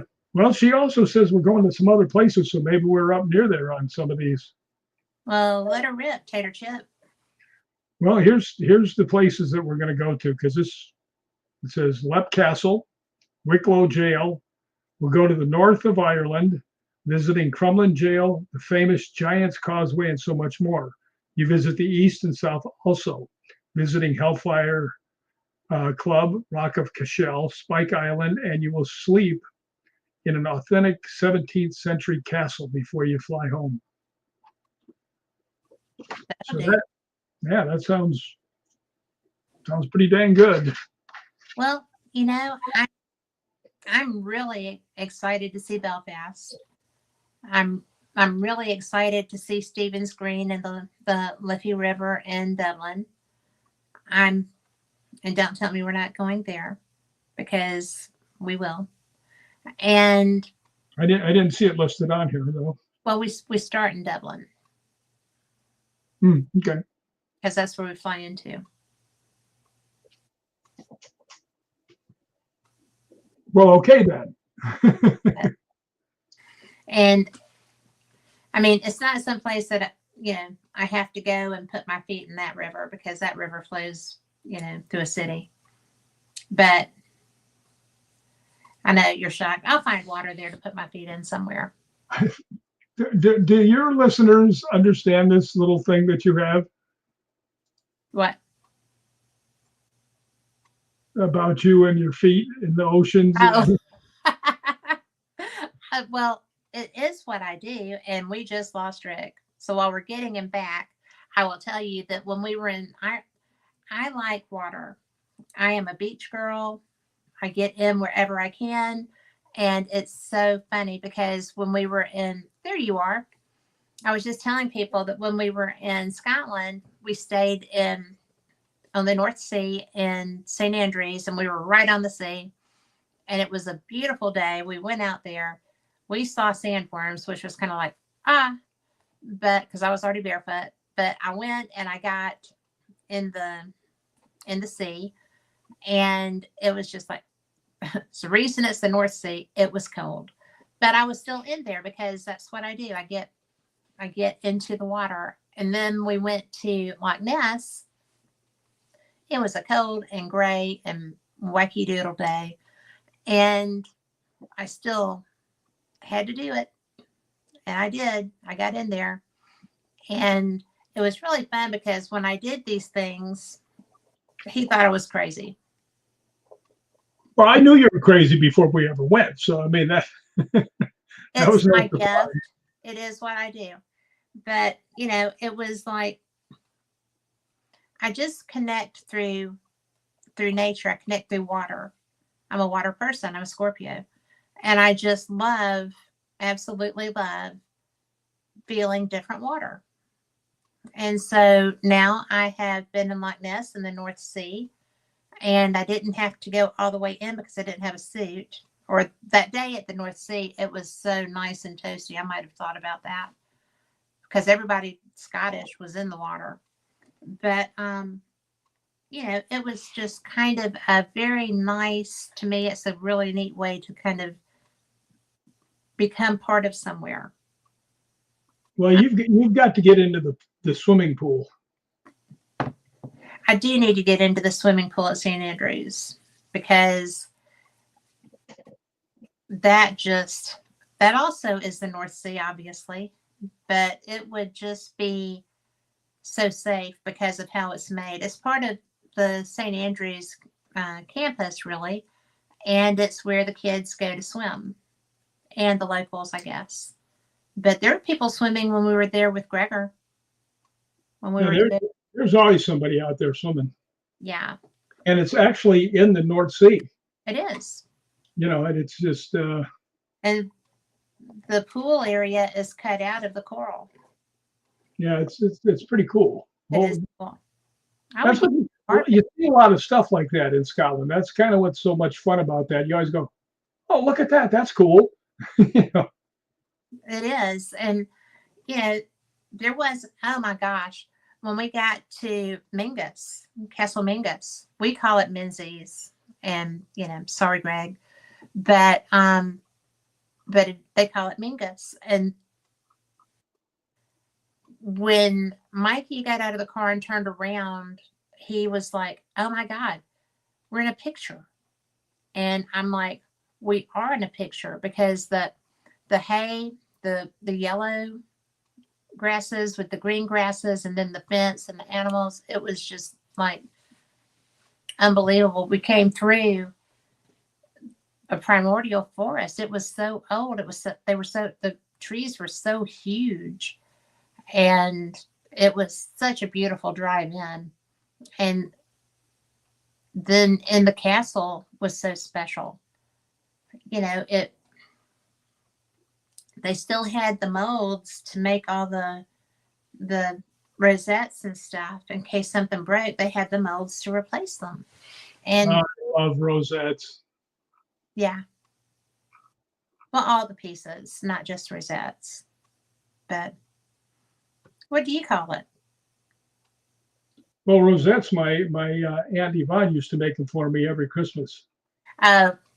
Yeah, we've had that conversation. Different rosettes. Yeah. So, the decorative ones, not the yummy ones. But these were good. They were like crispy, and they had powdered sugar on them. And yeah. You didn't tell me about the powdered sugar. I keep some things to myself.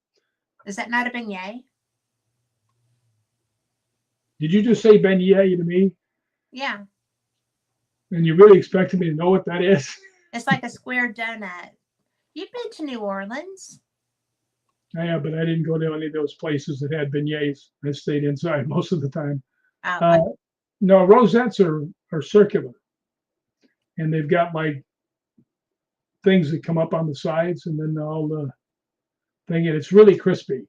So you've got, it's got. I think it's got some of them got cinnamon on them and got powdered okay. sugar, and oh, are they good?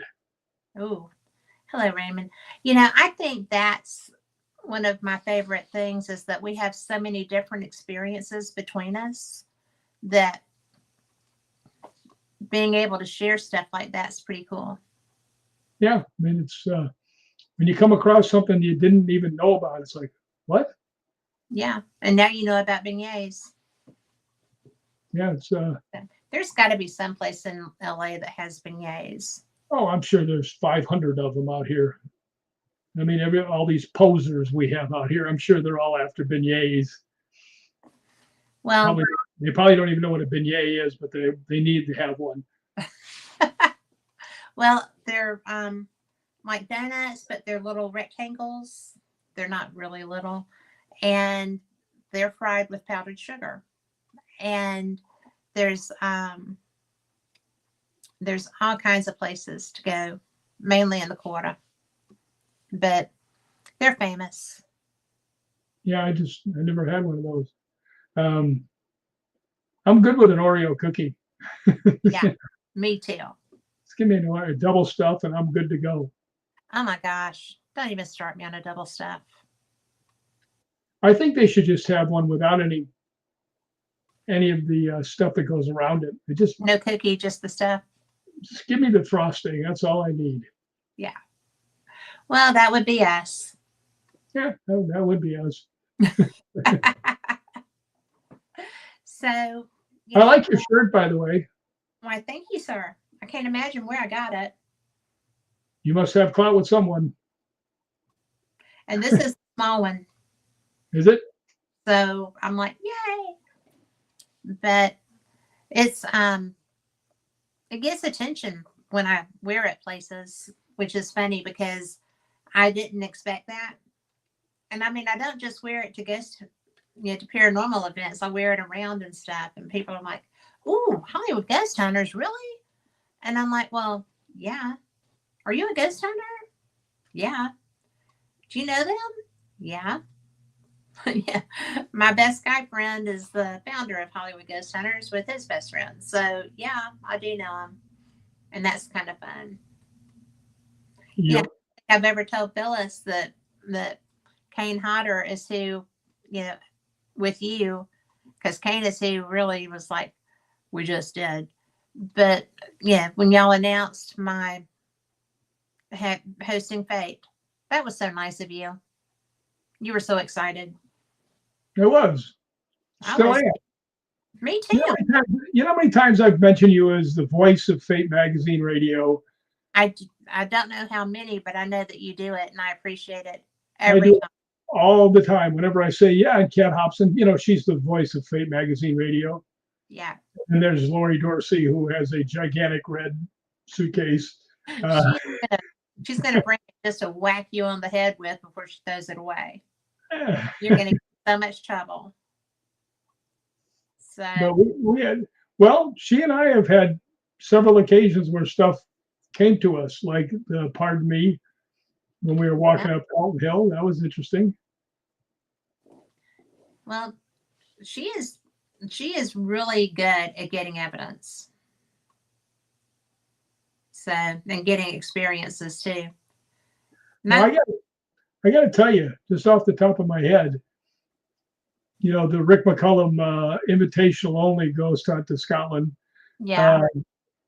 You, me, Lori, Mikey, and Julie. Yep. And I'm not sure you might have to go a long way to find any better ghost hunting group than that. Well, that was a pretty good group of people that loved what they do. And Julie turned out to be very active with her experiences too. So that was fun. Yeah, that was fun. And I sat on a man's tombstone. And we're told to leave. Very, Yeah, he wasn't very nice about it. Get off me, fat boy. Well, in all fairness, you probably were a little heavier then, but not that much heavier. And it was Stone. I mean, he was just upset. Actually, I'm only 211 pounds now, Yeah, which I'm usually like 235 to 240. So, I mean, look at my neck. I do. Yeah. Vampires will be chasing me around for that neck. Well, I probably know some. I talked Yeah. to some different people.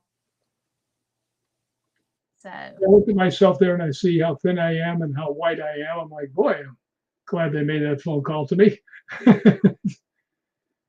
well, you know what? We are just going to manifest and claim that everything's good. Well, that's tomorrow. I'll give two different doctors that are trying to figure out what the hell's going on with me. Yeah. I don't get scared very much, but that one got my attention when I got the phone call while I was driving.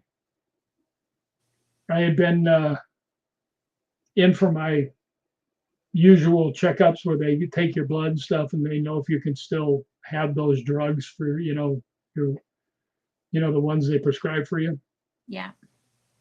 And about 2 weeks after that, I was getting real dizzy and, I couldn't breathe. So, and that's also an urgent care. So I went over there, took another blood sample and sent it off. And like 3 days later, I'm driving along, going to Walmart, and I get a phone call from the doctor's assistant and said, Rick, don't blow this off, right? Go right now to St. Joseph's emergency room, right? Right now, right? Okay, this can't be good. So I asked him, I said, what's going on? He says, your red blood cells, which the lowest they're supposed to go is down to 13. He says, yours are at 7. If they go much lower, that could be it. So step on it. Right? So I got there, and I mean, they were waiting for me, just shot me in through all the things like a missile. Next thing I know, I had four transfusions. I mean, it was like, holy crap, what happened to me? Right. But they still don't know what it is. So tomorrow I'm going to a person with the hemoglobin and the oncology, and then the gastroenteritis person is calling me at 3 to tell me what they found in the stuff. So hopefully they say you needed a couple aspirins and you'll be good to go. Yeah. Well, we're just going to claim that that's not scary and that it's handled well and that it's not as scary as you think it might be. no, whatever it is, what it is. Well, and whatever it is, you're going to deal with and get through because you know what? Me and David are going to be right there for you. And so is everybody right else. there? You pointed at him right there, the green guy. No, Oh, that's Al. you mean David's that on the poker other playing side of guy? that That wall. No, Yeah. David's on the other side of the wall I pointed at. Yeah, yeah. There's just one word in all of this that I just really don't like hearing. I know. So we'll find out because when you lose a lot of weight, your blood's going down. Find out what it is. Well, that's why you got to go. Yep. And I am going to tell you that I'm so proud of you because you might be a little, Stubborn, maybe a little bit. maybe a lot. And I like that you're actually listening to doctors. Even if you didn't listen to me when I was jumping up and down and like having a fit, that you needed to go. I did go. Eventually. Well, yeah. Eventually. Don't even try that. But you did go. And thank you for doing that because you know what? That could have been the end of everything if I hadn't gone then to get them to check. I think you knew that before you went. I think that's why you went. Yeah, I was pretty much convinced that it was getting pretty rough when you can't walk up one flight of steps. Well, So, that was not new. You had been there for a week or two.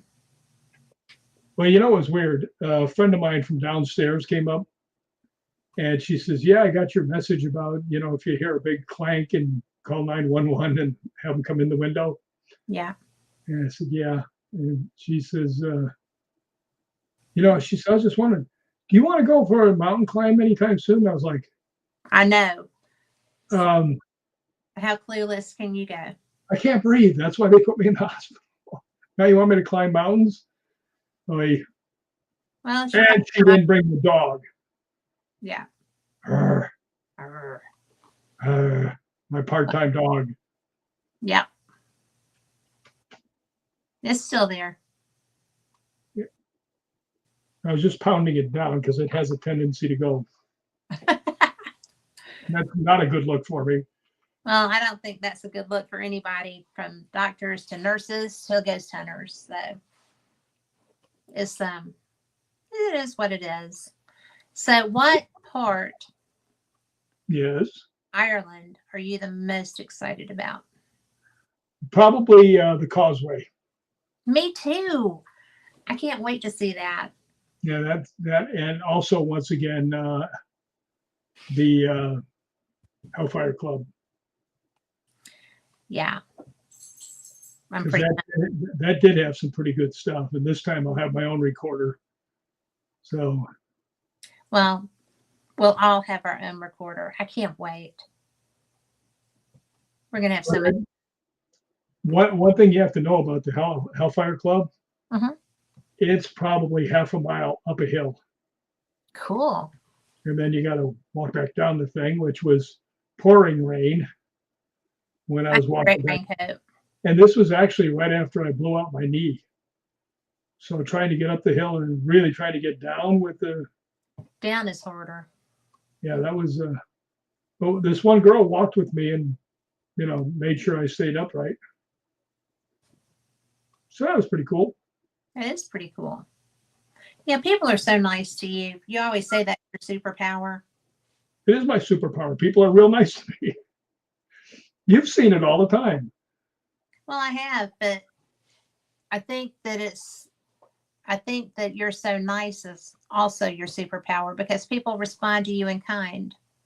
And I'm glad of that because everybody needs that. Well, especially me because I'm alone almost all the time.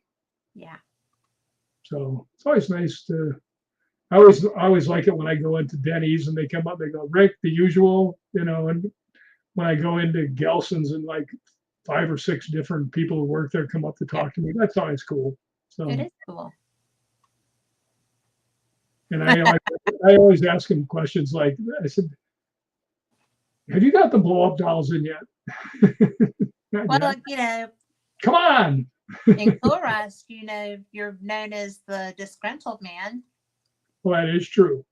So you're That known is, the world over. yeah, yeah. It was We all were Linda, disgruntled in Chorus. it was Linda Whiteford's fault.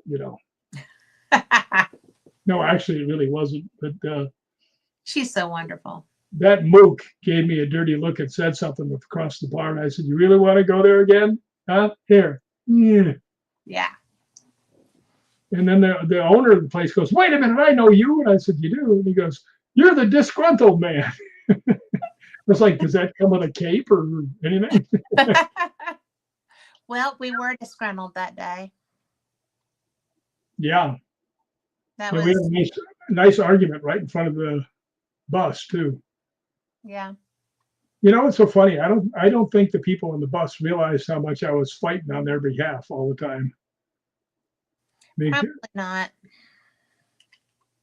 They wanted to just walk off from Roslyn Chapel without going to the graveyards, the castle. Yeah. That was crazy because that was absolutely our first insurrection.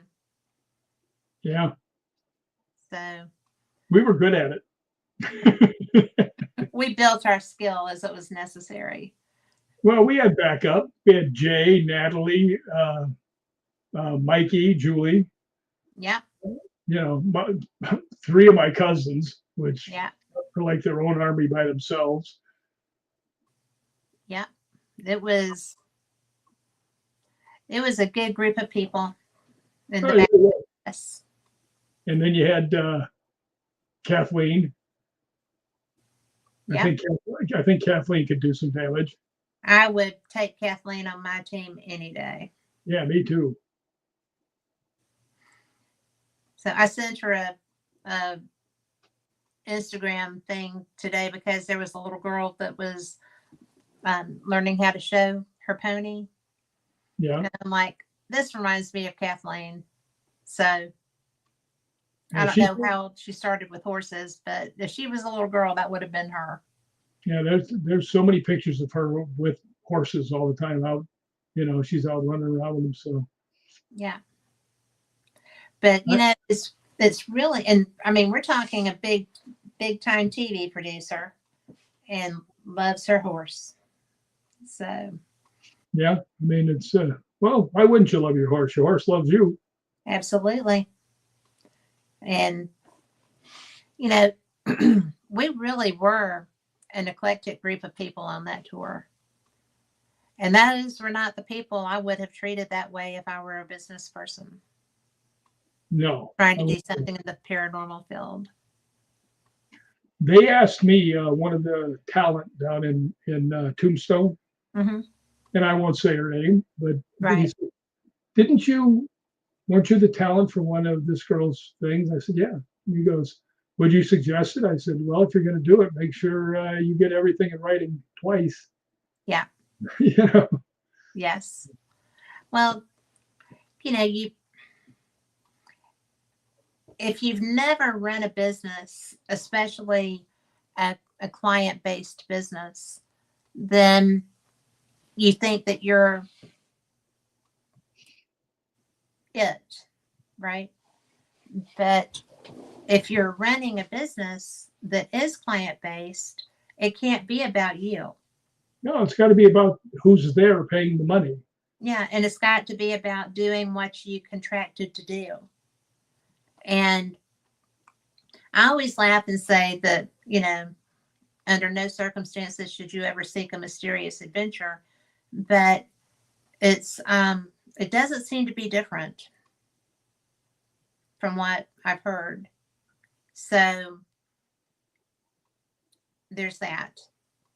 And I just, we were so fortunate that we were the type people and that you had the contacts you had that we were able to still do stuff. But that's why I'm so looking forward to going on this trip to Ireland with May, because I do know that she'll know every single person on the island. well, she will. I mean, she grew up in Sligo and we're going there. Yeah, And, she'll know everything. we're going to close out with a night in a castle. How bad is that? And Right? I guarantee you that her and the Laird of Lep Castle will sing and play their instruments. Oh, I'm betting on that. May is the Irish folk singer, and she's very well known. So that'll be something to look forward to too. And you can find her on Facebook and listen to her. It's May, Mai, Herndon, Herndon. Right? That's right, right? Yeah. And she is a wonderful singer, and she does tours. She's really great. So, well, the other guy, the guy that owns the place, Sean, his name is, yes. he plays the whistle. Yes. So, and really something when you hear him. So there's, you're going to be able to take something from everywhere we stop. Yep. I'm going to go for a lady's purse because I'm running out of money.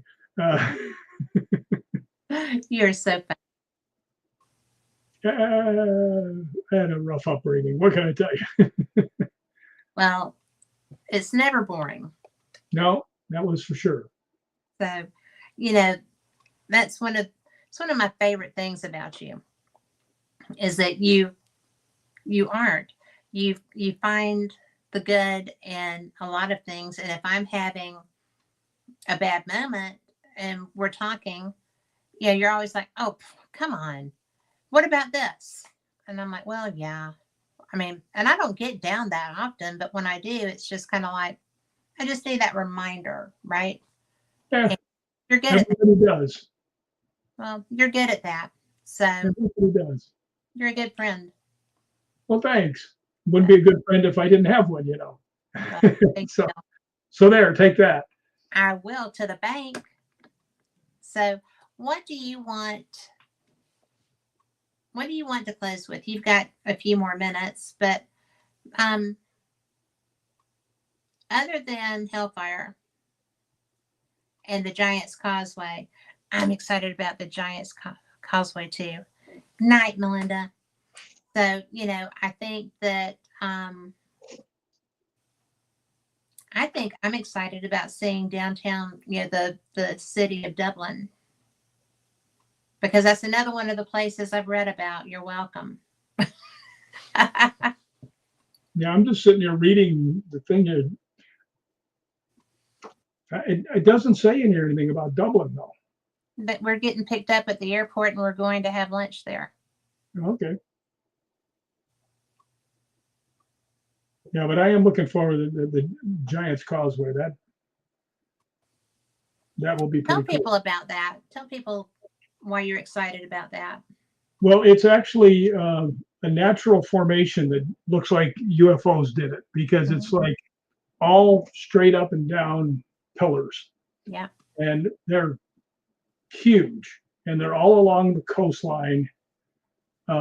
It's just amazing to see them, and I want to see them with my own little fat person right there looking at them. Yeah.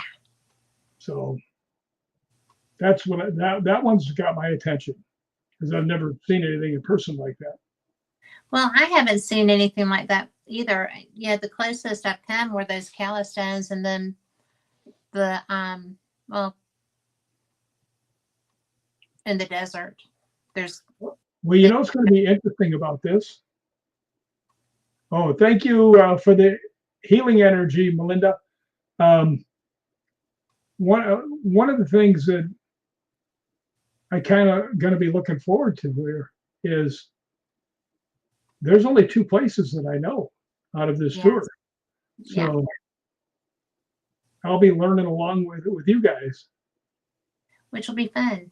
But You- the two most haunted places I do know. I've been there. Matter of fact, I slept overnight in a chair in Lep Castle. You were the ghost. I was under the sheet. Yeah. I love that.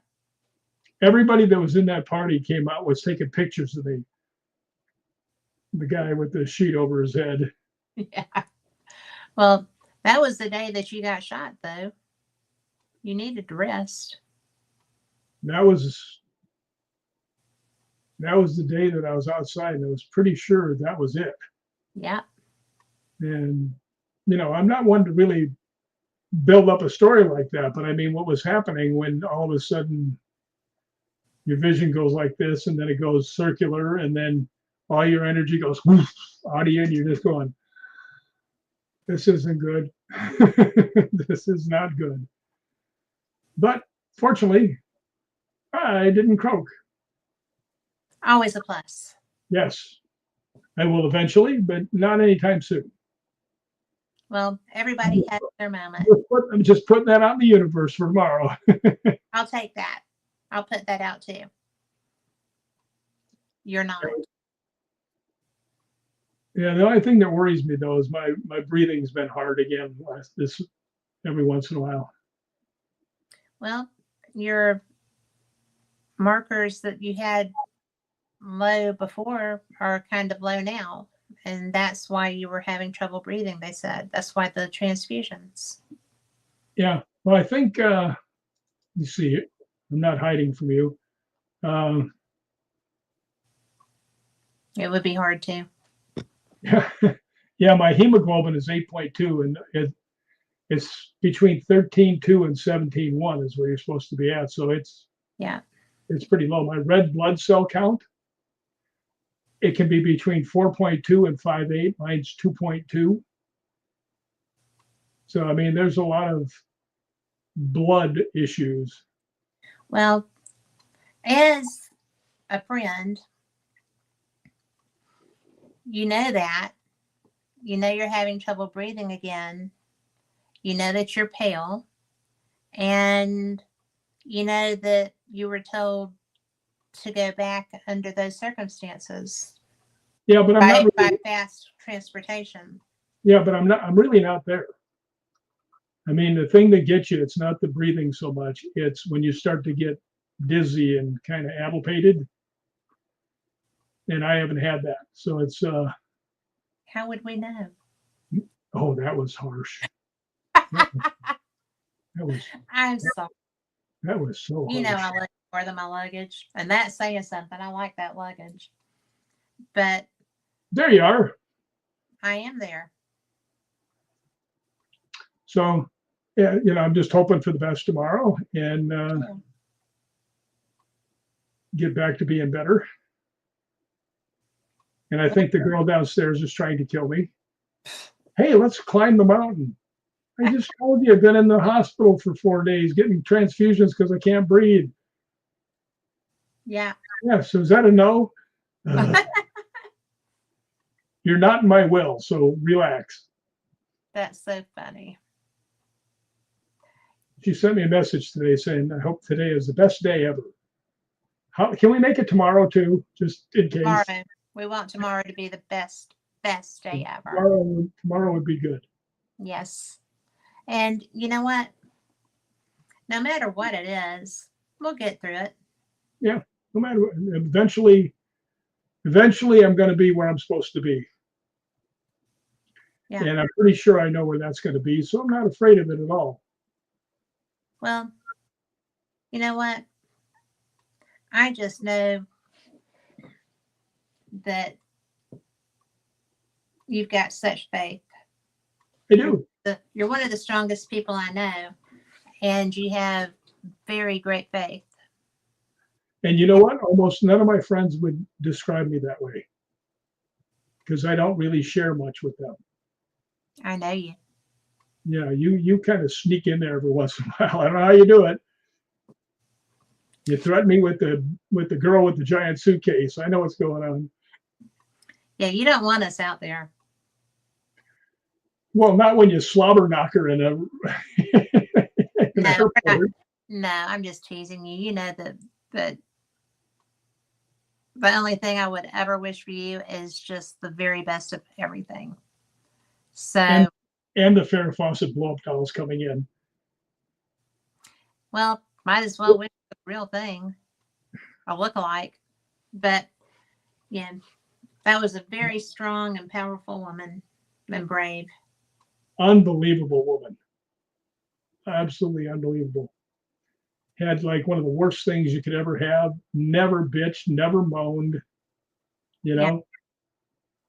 Thank you, April. So, you know, it's really going to be so good to have answers, regardless of which way that goes. And I always have you in my prayers. So Yeah. won't be anything new to toss a few extra ones out there.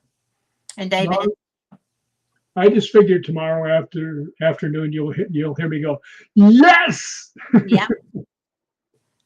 And I So, better be getting it across my phone too, dude. well, you know what's so weird? know. I don't smoke, I don't drink, I don't do drugs, and now here I am looking at this. No, it's all that Tillamook, man. Well, I'll take it. Yep. I told by the way, anybody out there, Tillamook mudslide ice cream is the best in the world, and I eat way too much of it. And my brother was down here saying, you can't, that's not good for you. I said, Cash, my personality is going to get me killed before the Tillamook gets me. You've always said that. Yeah. Or the good steak. Yeah. So, nothing wrong with a good steak. No. Last time I had a good steak, I went with one of my neighbors. Yeah. And no, we went to Outback. And that is good. the bill was $100 at Outback. I'm like, It better have been good. that was good. We are out of time, my friend. Oh no! Let's go to part 2. We'll do a part 2. More. But thank you for being here, because you know what? You are so amazing and you matter so much to us. And I love hearing your stories and sharing experiences with you. So thank you for bringing all of that. And you know what's a strange thing? Other than you and probably Lori and a couple of my other friends, I don't think they realize that everything I'm telling them really happened. You know? Well, yeah, I mean, it does. You're one of the most honest and forthright people I've ever known in my life, sometimes to my chagrin. Okay. Oh, come on now. I'm always nice to you most You of the are time. always nice to me. Most of the time. And Jerry says you have plenty of stories to tell. We could do another 2 hours, but then, Carl would get antsy and Carl already hates me. hungry and stuff. So, but anyway, thank you. You're welcome. I'll be on anytime you need me. Well, I just like talking to you, and I wanted to make sure I got to spend some time talking to you tonight. Well, yeah, I know where you're going with that. Thank you. What was I just going to say? There's no telling. Oh, when do you need Jeremy's stuff? He's on Sunday. So tomorrow will be fine? Tomorrow's fine. Okay. And you sent me the whole deal? I did. Where? Email, I believe. Okay. That's always the best one. Yes. So, and thank you for that too. Well, it's not that big of a deal. I just wish my damn thing worked better. Well, I just love that you do it, and I appreciate it. He makes my graphics, just so you know. And I have Jeremy York on with me on Sunday on Fate Mag Radio. So that's going to be a lot of fun. And it looks like Rick, his fingernail slipped. So we will be back next week. There you are. I have a tendency to just fade away into the distance. I told him that your fingernails just slipped. So, but they're not pink today. There you go. It's not Saturday. That's true. So thank you, everyone that's listening. I'm so glad that y'all got to enjoy Rick with me. He is one of my favorite humans on the whole planet. And oh dear, he's listening. His head's going to swell. But I thought you were looking at something. But anyway, thank you so much. We'll see you next week. Same cat channel, same cat time. Bye, Carl.